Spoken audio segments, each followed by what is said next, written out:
अस्सलाम वालेकुम जी, मैं हूं लतीफ़ रहमानी। और जैसा कि आप सबको पता है कि 23 फरवरी को पीपीएससी की तरफ से जो दो डिफरेंट डिपार्टमेंट्स में पोस्ट अनाउंस हुई हैं साइकोलॉजिस्ट की, उनका टेस्ट है।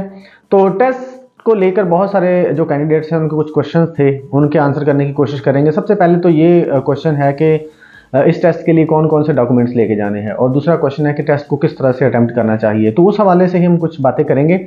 सबसे पहले याद रखिएगा, डॉक्यूमेंट्स की अगर हम बात करें तो कौन कौन से डॉक्यूमेंट्स आपने लेके जाने हैं। कोई बहुत ज़्यादा आपने वो नहीं कि फ़ाइल बना के नहीं लेके जानी, कोई एजुकेशनल डॉक्यूमेंट्स नहीं लेके जाने। सिर्फ आपने याद रखना है कि दो चीज़ें आपके पास होनी चाहिए।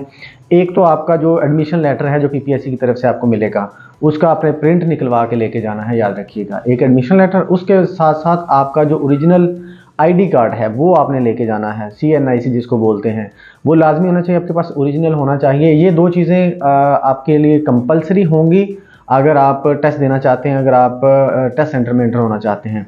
इनके बगैर आपको एंटर नहीं होने दिया जाएगा। कोई एक भी अगर मिस होगा तो आपको एंटर नहीं होने देंगे। हाँ, अगर आपका आईडी कार्ड आपके पास नहीं है, समटाइम ऐसा होता है कि गुम हो गया है या मिल नहीं रहा, तो उसका एक ऑल्टरनेटिव उन्होंने इस तरह से दिया है कि अगर आपका आईडी कार्ड एक तो ये कि गुम हो गया या फिर उसकी डेट एक्सपायर हो चुकी है, तो क्या करोगे आप आपका जो ID card expire ID card है वो साथ लेके जाओगे, बट वो 6 महीने से ज़्यादा उसकी एक्सपायरी डेट नहीं होनी चाहिए। यानी कि 6 महीने से ज़्यादा वो पहले के वो एक्सपायर नहीं होना चाहिए। एक चीज़, अगर आपका आईडी कार्ड फर्ज करें आपके पास नहीं है, सपोज कर लेते हैं गुम हो गया या मिल नहीं रहा, तो उसके बजाय आप क्या लेके जा सकते हो, आप अपना पासपोर्ट लेके जा सकते हो।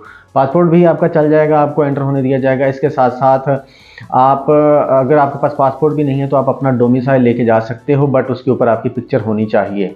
ठीक है, ये भी डिपेंड करेगा उस सेंटर का जो इंचार्ज होगा, वो आपको एंट्री आपकी कर सकता है इस बेस पे, बट उसके साथ साथ वो आपसे रिटर्न फॉर्म में भी लेगा। अगर इस तरह का कोई कैंडिडेट है कि जिसका आईडी कार्ड उसके पास नहीं है, तो वो फिर इस चीज़ की ज़मानत देगा कि जब उसको इंटरव्यू के लिए कॉल किया जाएगा तो वो अपना ओरिजिनल आईडी कार्ड लेके आएगा। एक चीज़ ये, और दूसरा आपका मोस्ट इंपॉर्टेंट एडमिशन लेटर। ये दो ही चीज़ें आपको चाहिए डॉक्यूमेंट्स के तौर पर, और कोई चीज़ आपको नहीं चाहिए। बाकी जो चीज़ें हैं, इंस्ट्रक्शंस हैं टेस्ट के हवाले से, वो मैं आपको वीडियो की फॉर्म में भी गाइड कर देता हूँ, लैपटॉप से भी गाइड कर देता हूँ, जो आपके एडमिशन लेटर पर सारी चीज़ें लिखी हुई हैं। इसके साथ साथ अगर हम बात करें कि टेस्ट को अटेम्प्ट किस तरह से करना है, मोस्ट इंपॉर्टेंट क्वेश्चन ये है आपका। और इस को भी आपने ध्यान में रखना है कि टेस्ट अटेम्प्ट ऐसे नहीं कि आपने मतलब जाना है और जाके देखना है क्वेश्चन और जाके पढ़ना है और आंसर करना शुरू कर देना है, ऐसा नहीं है। आपने याद रखिएगा कि मैनेजमेंट के साथ जाना है आपने। ख़ास तौर पर टाइम मैनेजमेंट आपकी बहुत ज़रूरी है। आपने क्वेश्चंस को भी मैनेज करना है, पूरे पेपर को मैनेज करना है, उसमें टाइम भी इंक्लूडेड होगा आपका। टेस्ट को अटेम्प्ट करने से पहले आपके माइंड में ये बात होनी चाहिए कि हमारा टेस्ट कितने मार्क्स का है और उसके लिए टाइम हमें कितना मिलेगा। तो जैसा कि आप सबको पता है कि 100 मार्क्स का टेस्ट होगा जो MCQs बेस होगा। उसमें MCQs ही होंगे, जस्ट 100 मार्क्स 100 क्वेश्चंस होंगे। और ये टोटल जो क्वेश्चन है, ये आप कह सकते हैं 100% पेपर आपको पहले भी मैंने एक वीडियो में बता दिया है कि वो सब्जेक्ट बेस्ड होंगे, आपके साइकोलॉजी से रेलेवेंट ही होंगे। एक चीज़, अब वो 90 मिनट्स आपको मिलेंगे उन 100 क्वेश्चंस को सॉल्व करने के लिए। तो अब 90 मिनट्स में आपने 100 के 100 क्वेश्चंस को सॉल्व करना है, अटेम्प्ट करना है। अब वो किस तरह से कर सकते हैं? सबसे पहली चीज़, आपने, चूंकि यहाँ पर आपने सर्कल नहीं लगाना, टिक नहीं करना होता, आपको बबल फिल करने होते हैं, बबल शीट होती है, उसको फिल करना होता है। तो सबसे पहले आपने करना क्या है, एक मार्कर लेके जानी है, बॉल पॉइंट नहीं आपने लेके जानी। बॉल पॉइंट वैसे साथ रख लीजिएगा, बट आपने पेपर को सॉल्व करना है मार्कर के साथ। वो ब्लू भी हो सकती है, वो ब्लैक भी हो सकती है, उसका मसला नहीं है, आप दोनों में से कोई भी लेके जा सकते हो। मार्कर का आपको फ़ायदा ये होगा क्योंकि उसका सिक्का जो है वो मोटा होता है, उसका जो फैलाव, जब आप लिखते हो ना तो उसका फैलाव ज़्यादा होता है। फैलाव ज़्यादा होने का मतलब ये है कि आपका टाइम बचेगा, कम टाइम लगेगा उस बबल को फिल करने में। ठीक है, और अगर आप बॉल पॉइंट से फिल करोगे तो आपको पता है कि बॉल पॉइंट की जो लिखाई होती है, जो लिखना होता है, वो बारीक होता है। अगर उससे फिल करना शुरू कर दोगे तो आपका टाइम ज़्यादा लगेगा। और याद रखिएगा, पीपीएससी में सबसे जो इम्पॉर्टेंट चीज़ है वो आपका टाइम है।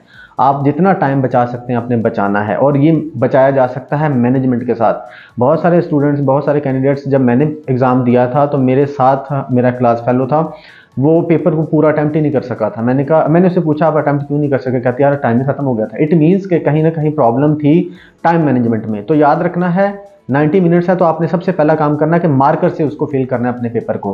बबल जो है मार्कर से फिल करेंगे।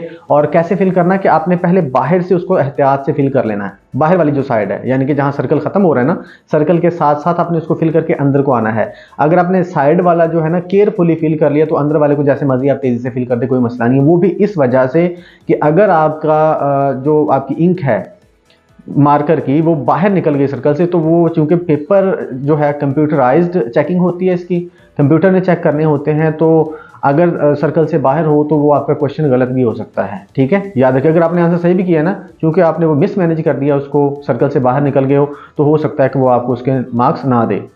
बहुत एहतियात करनी है इस पॉइंट में, आपने मार्कर लेके जानी है और सर्कल को फिल करना है एहतियात के साथ। पहले बाहर वाली साइड, यानी कि जहां पर लाइन खत्म हो रही है सर्कल की, उससे अंदर स्टार्ट करें, और फिर एक दफ़ा जब आप सर्कल कर लोगे तो फिर अंदर वाले को जल्दी जल्दी फिल कर सकते हैं, कोई मसला नहीं है। 3 चीज़ें मैंने आपको बताई हैं, एक तो आपको टाइम का बताया है, दूसरा ब्लू मार्कर लेके जाना है, तीसरा आपने जो बबल फिल करना है वो बहुत एहतियात से करना है। चौथी चीज़ ये कि जब आपने क्वेश्चंस रीड करना शुरू करने ना, तो याद रखना सबसे पहले जो क्वेश्चन आपने अटेम्प्ट करने हैं ना, वो वाले क्वेश्चन अटेम्प्ट करने हैं आपने जिनके स्टेटमेंट शॉर्ट होगी। बहुत इंपॉर्टेंट चीज़ है, याद रखनी है आपने कि सबसे पहले कौन से क्वेश्चन अटेम्प्ट करने हैं आपने पूरे पेपर में, वो जिनकी स्टेटमेंट शॉर्ट होगी। इसका आपको फायदा क्या होगा, ये आपका टाइम बचाएगा। एक फॉर एग्जांपल हम सपोज कर लेते हैं कि एक क्वेश्चन है जिसकी स्टेटमेंट 3 लाइनों की है, एक क्वेश्चन है जिसकी स्टेटमेंट आधी लाइन की है, 1 लाइन की है। अब 3 लाइनों को पढ़ने में आपका टाइम ज़्यादा वेस्ट हो रहा है, 1 लाइन को पढ़ने में आपका टाइम कम वेस्ट हो रहा है। और सबसे इंपॉर्टेंट चीज़ मैंने आपको पहले भी बताया कि टाइम ही है पीपीएससी के पेपर में। तो आपने क्या करना है, सबसे पहले अटेम्प्ट करने हैं शॉर्ट स्टेटमेंट वाले क्वेश्चन, आधी लाइन 1 लाइन वाले जो क्वेश्चन है उनको अटेम्प्ट करना है, समझना है, और उसको जो भी आपको आंसर लगता है उसको आपने बबल फिल कर देना है। और लॉन्ग स्टेटमेंट वाले जो क्वेश्चन है 2 लाइनों के, 3 लाइनों के, 4 लाइनों के, उनको आपने बिल्कुल टच नहीं करना उस वक्त तक जब तक आप सारे पेपर को अटेम्प्ट करने के बाद या चेक करने के बाद वापस नहीं आ जाते। याद रखना है लॉन्ग स्टेटमेंट वाले क्वेश्चन आपने नहीं छेड़ने, उनको आपने बाद में छेड़ना। जब आपका पूरा पेपर आप कंप्लीट करके एक राउंड लगा के वापस आओगे ना, तो फिर आपने उनको छेड़ना है, वो भी लास्ट में। सबसे पहले आपने अटेम्प्ट करने हैं शॉर्ट स्टेटमेंट वाले क्वेश्चन, ठीक है। उनको अटेम्प्ट करने के बाद आपने पूरे पेपर को इसी तरह से मतलब कि रीड करना है, समझना है और अटेम्प्ट करना है। उसके बाद फिर आपने दोबारा से वहीं से स्टार्ट करना है जहां से आपने क्वेश्चन छोड़े थे। फॉर एग्जांपल पहला क्वेश्चन या दूसरा क्वेश्चन या तीसरा क्वेश्चन लॉन्ग स्टेटमेंट वाला था, उसी पे आ जाना है, उसको समझना है, अंडरस्टैंड करना है। अब इसमें एक और चीज़ आपने याद रखनी है कि ऐसा क्वेश्चन जिसको आपने पढ़ा है, स्टेटमेंट आपको समझ आ गई, बट आपको आंसर का पता नहीं, उस पर टाइम वेस्ट नहीं करना, अगले क्वेश्चन पे चले जाना, नेक्स्ट क्वेश्चन को चले जाना। ऐसा क्वेश्चन जिसका आपको स्टेटमेंट ही समझ नहीं, उस पर भी टाइम वेस्ट नहीं करना, नेक्स्ट क्वेश्चन पे चले जाना है। इन क्वेश्चंस को, ऐसे क्वेश्चन जो आपको स्टेटमेंट समझ नहीं है, ऐसे क्वेश्चन जिनका आपको आंसर नहीं पता, उनको आपने याद रखना है, उन पर टाइम वेस्ट उस वक्त करना है जब आपके तमाम पेपर, जो आपका सारा पेपर है वो आप एक दफ़ा गो थ्रू कर चुके हो, उनमें से जो क्वेश्चन आपको आते थे वो अटेम्प्ट कर चुके हो। उसके बाद आपने आना है उन क्वेश्चंस की तरफ जो आपके रह गए थे।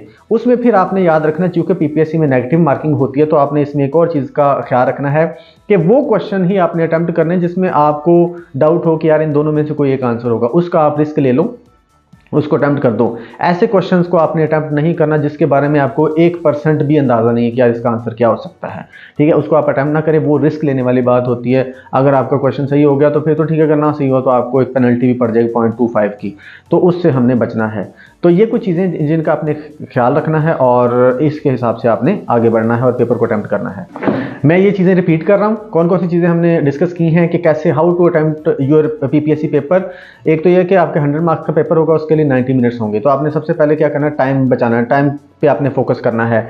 आपने ब्लू मार्कर या ब्लैक मार्कर लेके जाना है, ठीक है, सबसे। और जो बबल है उनको बहुत एहतियात से फिल करना है, और इसके साथ साथ आपने जो शॉर्ट स्टेटमेंट वाले क्वेश्चन है उनको सबसे पहले अटेम्प्ट करना है, ठीक है। एक और चीज़ इसमें ऐड कर देता हूँ, शॉर्ट स्टेटमेंट के साथ साथ आपने उन क्वेश्चन को सबसे पहले अटेम्प्ट करना है जो आपको बहुत अच्छे से आते हैं, ठीक है। इसके साथ साथ आपने जो लॉन्ग स्टेटमेंट वाले क्वेश्चन है उनको स्टार्ट में नहीं छेड़ना, आपने उनको वैसे ही छोड़ देना और आगे बढ़ जाना है जब तक कि आपका पूरा पेपर कंप्लीट नहीं हो जाता, आप उसको गो थ्रू नहीं कर लेते, ठीक है। तो ये कुछ चीज़ें थी जो आपके लिए बहुत बेनिफिशियल होंगी अगर आप इनको सामने रखेंगे। और चूंकि मैंने आपको बोला कि time management is the most important thing in PPSC exam, तो टाइम अगर आपने मैनेज कर लिया तो आप बेहतर जो है परफॉर्म कर सकते हो, अच्छे मार्क्स लेके आ सकते हो, क्योंकि बहुत सारे कैंडिडेट्स पूरा पेपर ही अटैम्प्ट नहीं कर पाते क्योंकि टाइम ख़त्म हो जाता है। तो ये कुछ चीज़ों का अपने ख्याल रखना है, और अगर आप इनको सामने रखोगे, इनका ख्याल रखोगे, तो आप आई होप कि आपका पेपर बहुत अच्छा हो जाएगा। आई होप कि ये वीडियो आपके लिए प्रोडक्टिव होगी। अगर ये वीडियो प्रोडक्टिव है तो लाइक कीजिएगा, कमेंट करके भी बताइएगा, इसके साथ साथ चैनल को भी सब्सक्राइब कीजिएगा। Thank you so much.